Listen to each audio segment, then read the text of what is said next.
Okay, and it's not the worst top deck. Okay. Let's get out of here though. Okay, and let's start round 4. Because I don't want to be timing out. Just because I played a little bit too much Zuberas. Swamp is usually a good sign. Oh, Tortured Existence. Actually not sure if that's a good sign or not. Though finding a creature to value bounce here with my Skyfisher definitely makes things slightly better.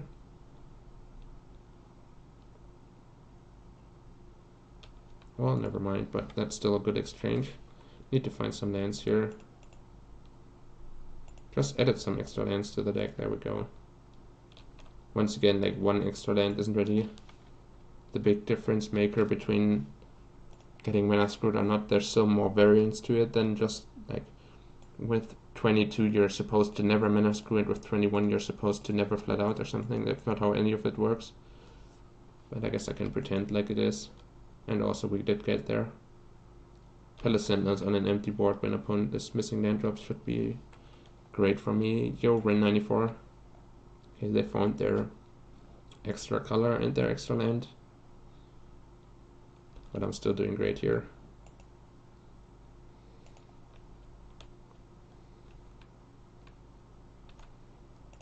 So Thraben Inspector gets us Metalcraft. And still a little bit low on white mana, I guess, because I can't Glint Hawk in the same turn. Though I could like start bouncing Ancient Dance. Could have done that to put even more pressure on my opponent, but I'm not in that much of a hurry. Like Ancient Den, tap it for white, bounce it back to my hand, replay it or something. And then I would have the 4th white.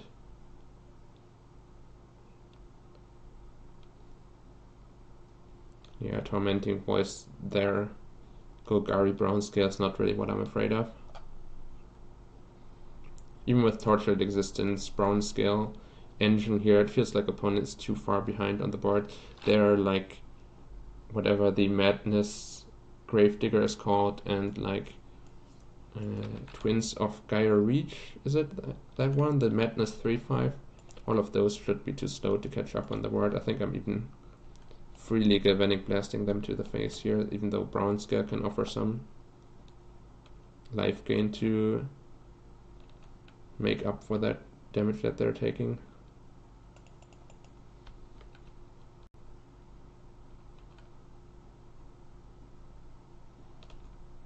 Still don't have an artifact worth bouncing though for Glint Hawk. How afraid am I of Crypt Rats? Not really, right? They just die to my creatures and my burn spells if they ever Crypt Rats to deal with my board. Grave Scrabbler, yeah, they do play Grave Scrabbler, exactly. That was the one name I couldn't think of.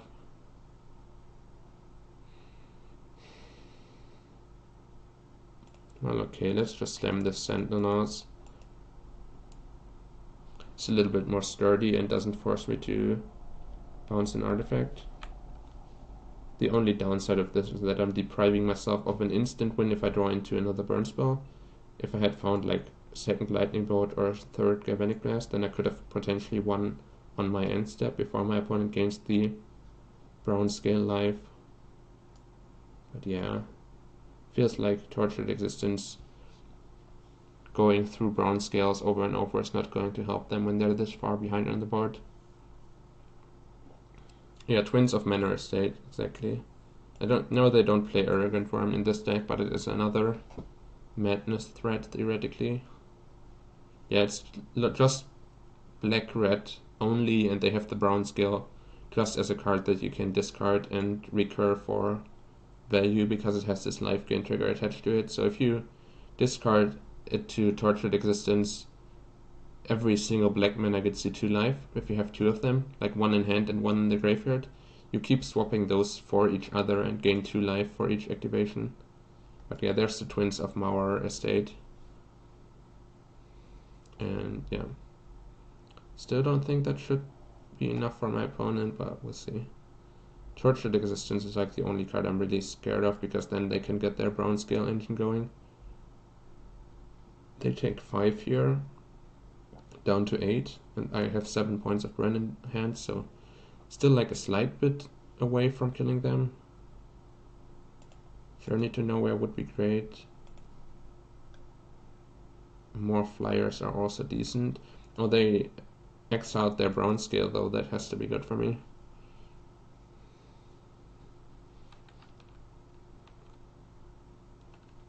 Well, I guess now I can no longer get as much damage in.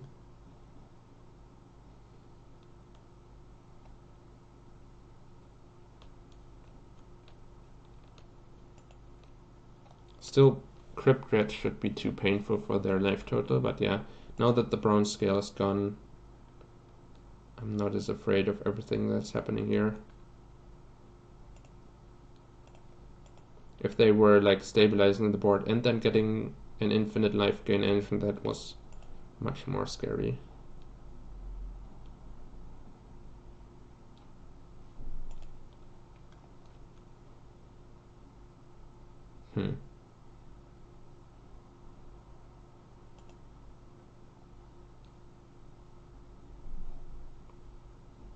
Is it worth just passing the turn here, or do I want this Glinthawk? Probably want this Glinthawk.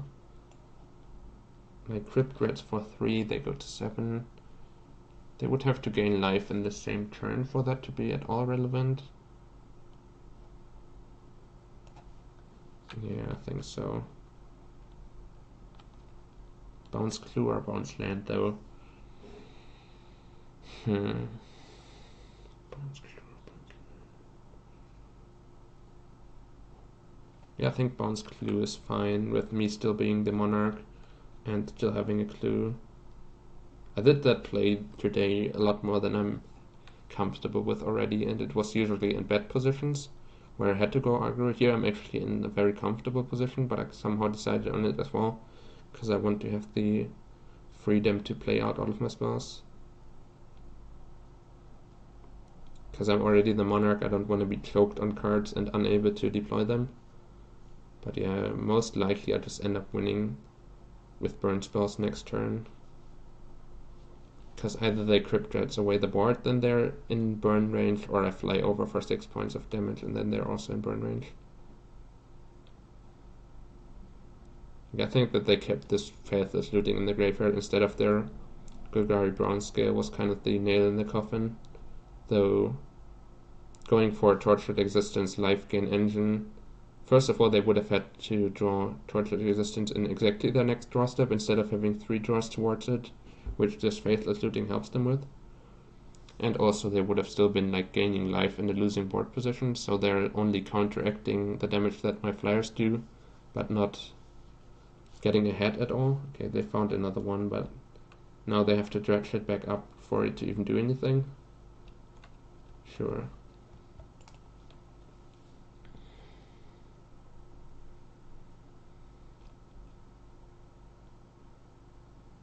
They dredged into oh no, they dredged the one that they already had in the graveyard with their cycling. Okay, still at 12, so now I do have lethal burn here. They need another cycler to dredge this one, otherwise they die. Okay, I guess I'm attacking with the ground creatures also.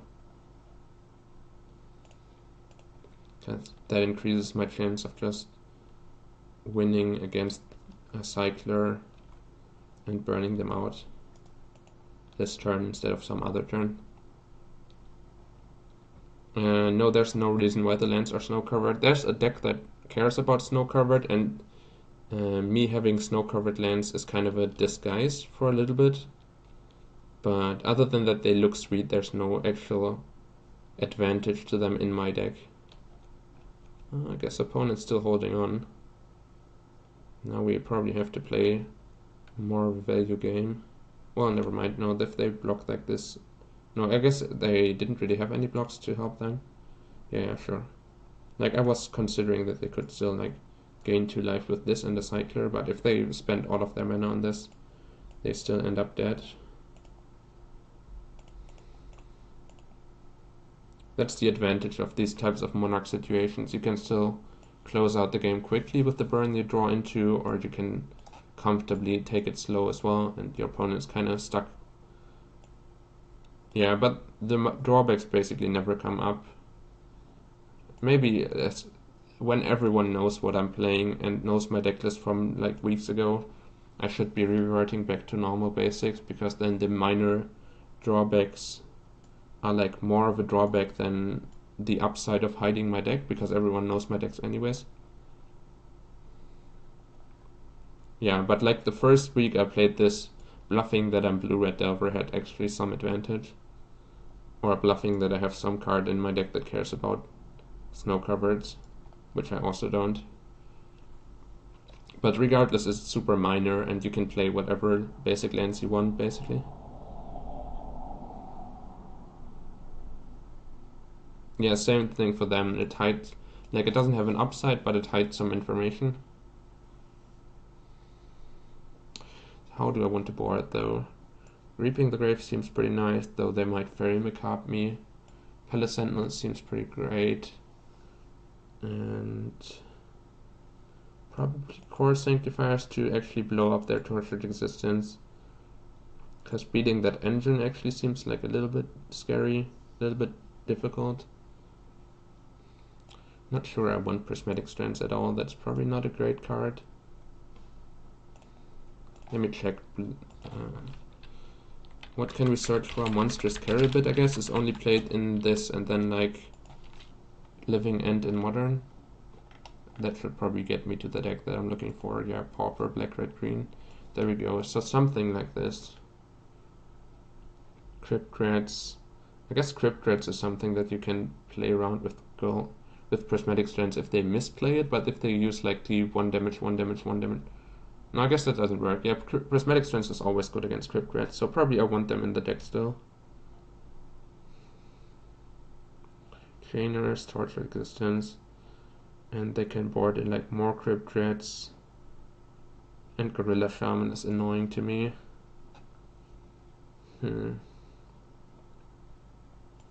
Probably don't need these better Screeches. And have like 1 Strands in the deck, maybe 2. Bolt doesn't actually have great targets, does it? It just helps me burn out my opponent. Sure.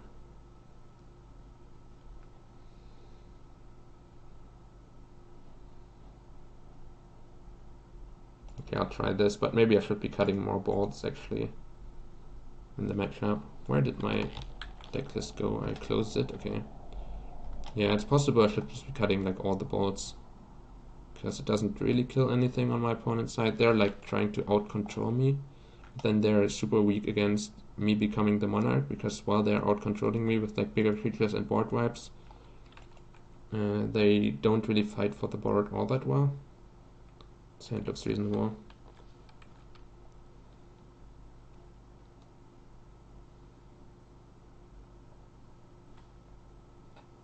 Well, I already had the lands, I didn't invest anything, but yeah, if you don't have them already, then the bluff is definitely worth less than the tickets that you're spending, so just keep your tickets and play basics.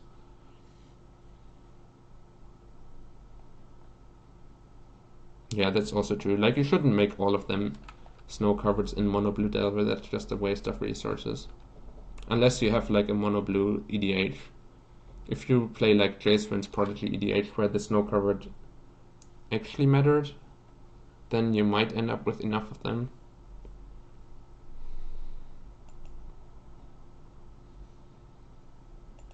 I think I'll set up Prophetic Prism and then next turn Thraben Inspector plus Glintalk, and then turn 4 I can Palace Sentinels. All of this looks pretty nice, though my opponent found the Torture Resistance right away, so now the engine can actually happen.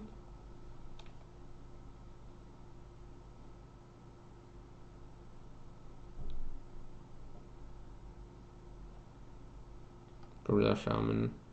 Well, that's usually annoying, but doesn't actually do anything here. Also gives me a target for my bolt. Though I guess they can recur it, but like if they recur it, it's actually helpful to me because they still don't have any useful targets. I didn't draw any artifact lands right now. Though in the mid to late game it can be annoying for them to blow up my lands. Though already having 4 lands to operate on with none of them being artifacts is like a pretty nice setup for me. So pretty happy that they have the Gorilla Shaman right now. I could have even let it stay on the board and just played my Thread Inspector, but I was actually slightly afraid of them blowing up my Prophetic Prism for 3 mana. And then, well, I guess I would have bounced it. Yeah, no, that was fine. Grave Scrabbler is very annoying to me though, because that's their way of generating card advantage. Would really like to find an answer to this Tortured Existence, because without it my opponent's deck is pretty unplayable, and with it it can actually outgrind me reasonably well.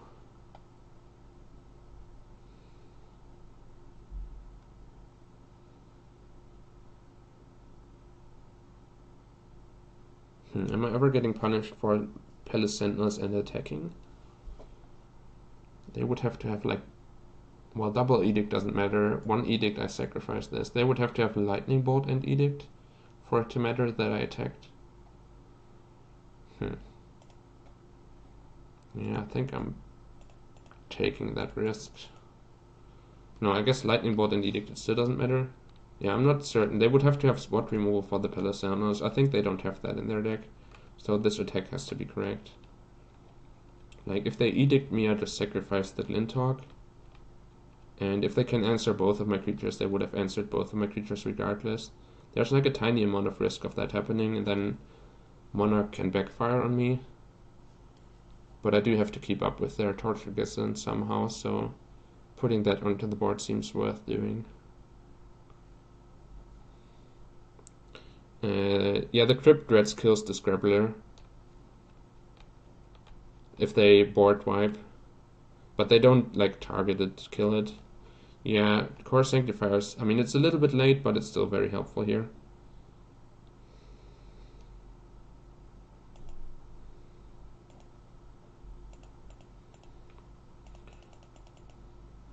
They got value out of it once, but we still deny them their engine, so I think I'm still in the spot where I want the untapped land over being able to cycle this away.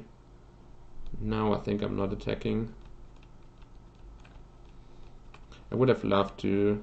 I guess I can discard Prismatic. Yeah, that's pretty great. Yeah, discard Prismatic Strands to hand size, so nothing can go wrong here. No, not for value. There's no sacrifice outlet or something for value. I mean, Crypt Dreadsing the board away and it going to the graveyard and then getting recurred by Tortured Existence. That is some value, but not like truly valuable. Like, they're never getting card advantage out of it getting killed.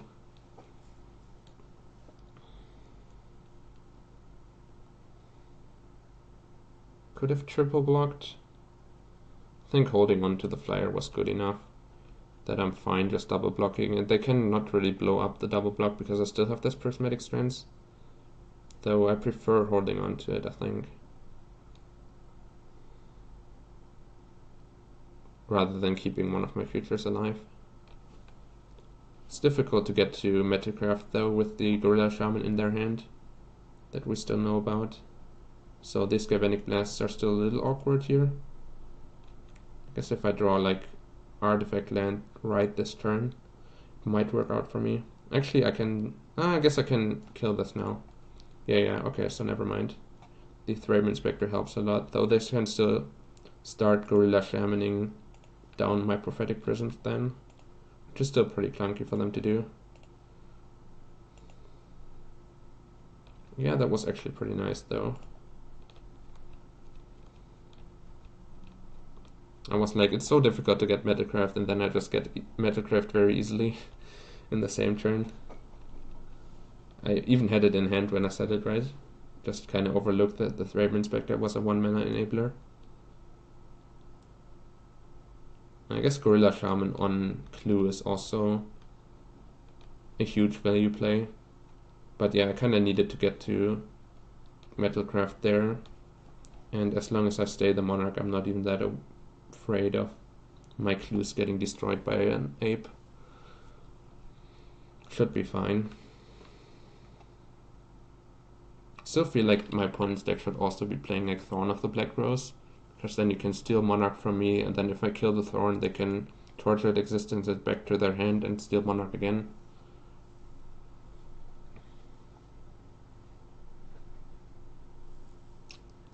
Yeah, I mean, playing a bounce land-based control deck definitely helps. But it still costs them 6 mana to do that, and it's not even that painful for me. If they go like Gorilla Shaman, untapped land, destroy this, there is not a great usage of their turn. If you do that, you're just getting killed in the air. Like, big deal, my Prophetic Prism is gone. Attack you for 6. Galvanic Blast your face, whatever.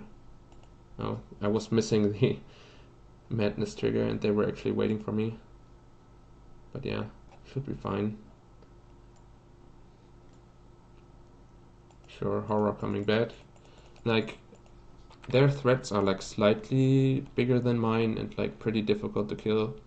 But they fall behind on the board so frequently, so quickly, that like they're already so close to getting burned out.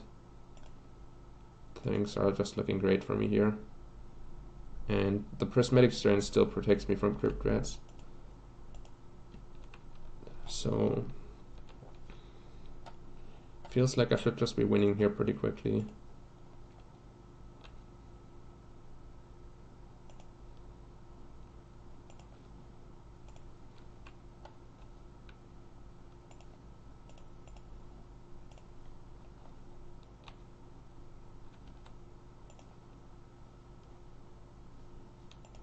Yeah, and as I said, they could have Gorilla Shaman down my clue, but I'm not too worried about it.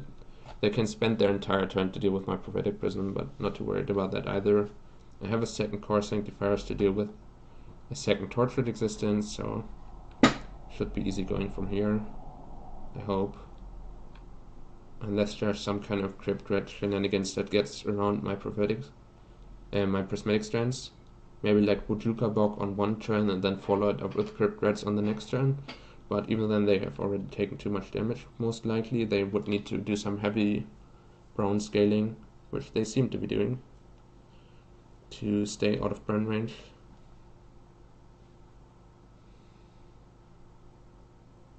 My record is 3-1 at the moment, though we are close to getting to 4-1, hopefully.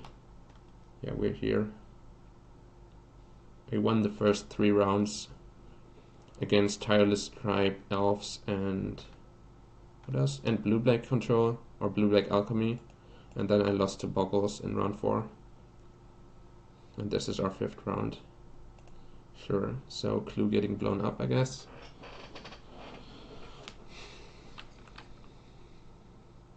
Sure. Like, I had so little respect for this line of play that I didn't even keep 2 mana open, because I felt like they were just going to die to my flyers if they ever spent this much mana and effort on Gorilla Shamaning me. Though, I guess if I get cut off of Metalcraft, then these bolts end up being pretty bad for me. But I still have 1 Prism in hand to potentially increase my artifact count.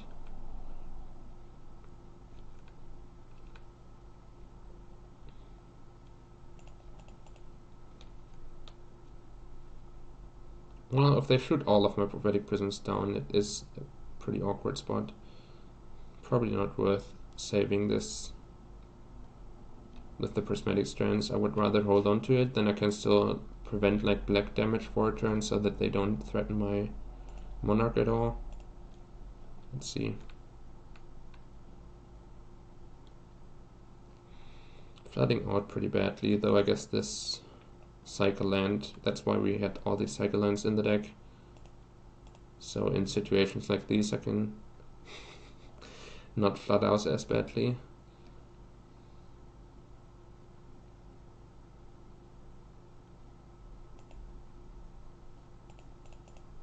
I guess just put this onto the board, should be alright. If they actually do have Thorn of the Black Rose, I'll be sad about playing it.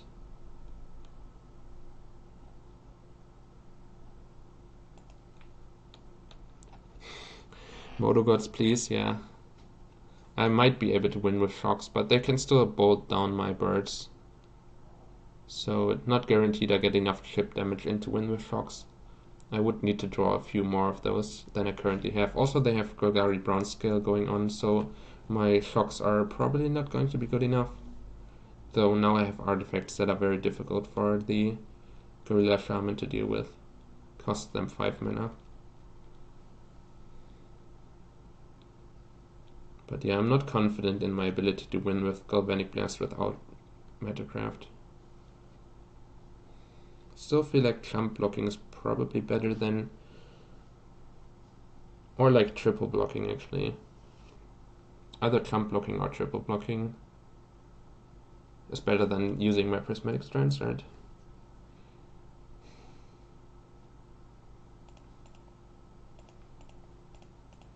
Yeah, feels okay to triple block. If they use a bolt to break this up, I'll Prismatic Strands then. And otherwise they just trade for these two, and then they have no pressure on my life total anymore. Feels alright for me as well.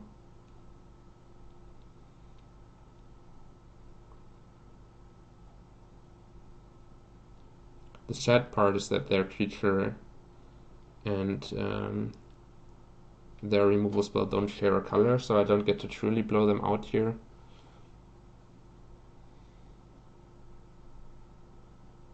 Wait, they only kill my Inspector this way and keep their Angler? I guess I'll just let this resolve. They stack the blockers pretty terribly. I think the Palace Sentinels should have been in front, yeah. It's pretty free for me to just let them bolt these two creatures. Sure, whatever. Not certain if I want to shock this or let them blow it up, actually. So I can put my opponent to, like, these two, put them to 8, attack them down to 4, and then Crypt Dread's usability is pretty limited. But I can also, like, journey the Crypt Dreads, journey the Gurmag Angler. There's a lot of things to do here. They would Crypt Dreads for, like, exactly 2.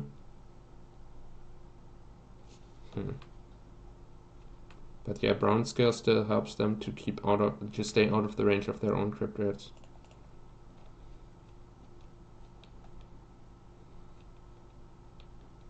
Probably worth keeping this off of the board. And what else do they have in the graveyard? Brown Scale, so Torture Resistances, 2 are gone. 3 are gone actually. Okay, so their engine is pretty... They will basically never really have an engine. Yeah, I could Galvanic Blast the Reds, but then I have less pressure on their life total. Not sure on that. Like, I can try to out-control them from here, like bolt this, journey the Angler. It's actually kind of reasonable. Yeah, that seems okay. Or I can just let them do the red thing because I don't really care. But yeah, it's very difficult for them to come back onto the board without a red, so I think I actually like the line of killing this.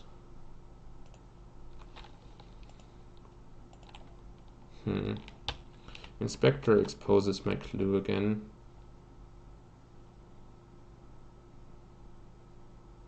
So that they can blow it up with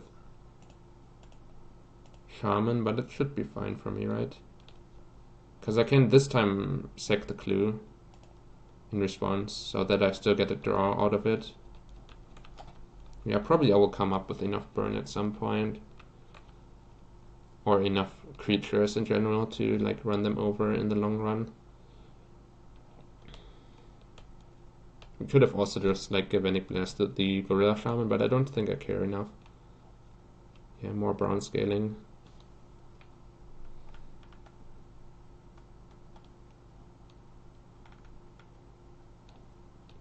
Sure, yeah, that's a better Galvanic Blast target at some point.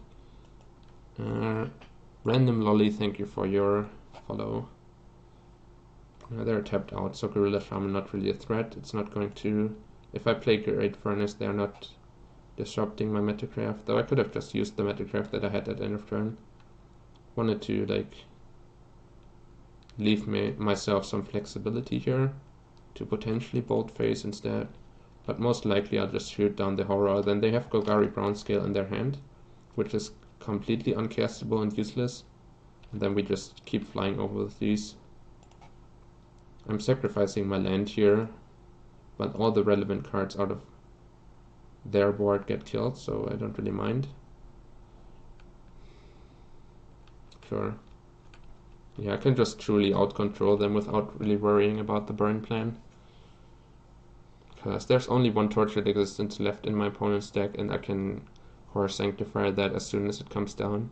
Then there's never going to be any engine things going on. Yeah, the looting allows them to discard the Bronze Scale from their hand. Then next turn they can dredge it again. But once again they're close to getting burned out. And they still have to deal with my flares, and their only way of dealing with the flares really is Crypt Rats, which I can both prevent or let happen if their life total gets too low.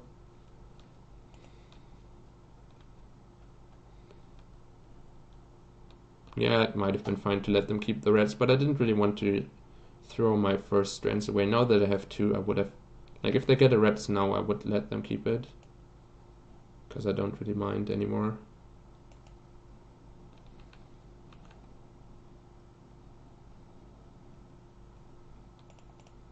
I will very aggressively Prismatic Strands Lightning Bolts now, for example. They discarded a Lightning Bolt to their Faceless Looting though, so I wonder what other card they kept. It seems slightly strange. Want to hold on to this for more Gurmag Anglers or like Horror of the Broken Lands or whatever. Another Sentinels on the board. Yeah, sure. Right? Thorn of the Black Rose, they would have just cast last turn. No, I guess they couldn't have. Yeah, it should still be fine for me to just overrun them if any of that happens. Yeah, because I have like vials in my deck also that stop blockers, so I can like journey one blocker via the other blocker, get an attack in where my flyers connect, and also some number of my ground creatures get damage in. Sure, more lootings.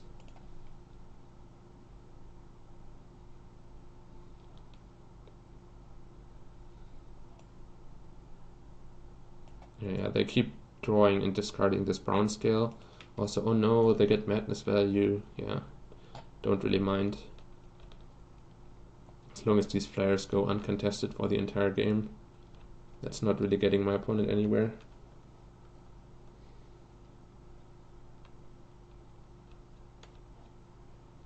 Matchup is pretty strange. Okay, that has to be nice for me. Because we get rid of the brown scale now.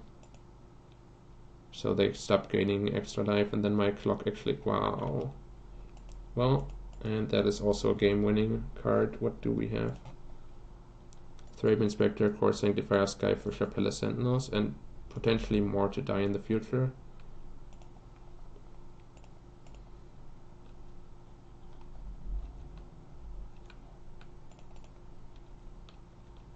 I'll just look to burn my opponent out, and if those plans somehow end up falling short, I will Reaping the Graves all of the flyers back to my hand, and that should also be game winning. Fairy Macabre can't really keep up with the Reaping the Graves for like 5 different targets. Sure. So they're already dead on board, or dead on board with my bolt.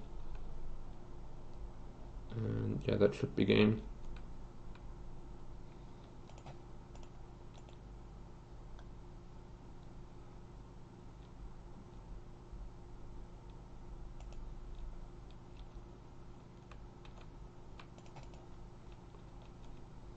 Yeah, I think I'm heavily favored in this matchup, but it always feels scary to face the Tortured Existence engine. When the Tortured Existence sticks on the board, you're in trouble. Because then like multiple brown scales a turn, Grave Scrabblers become a lot better. But if they have to enable all of this with Faithless Lootings and like spend their entire turn just to get one discard trigger, then it ends up being terrible for our opponent, and we just outvalue them and outtempo them. Yeah, pretty nice. And we basically became the Monarch on turn 4 and then stayed the Monarch the entire game.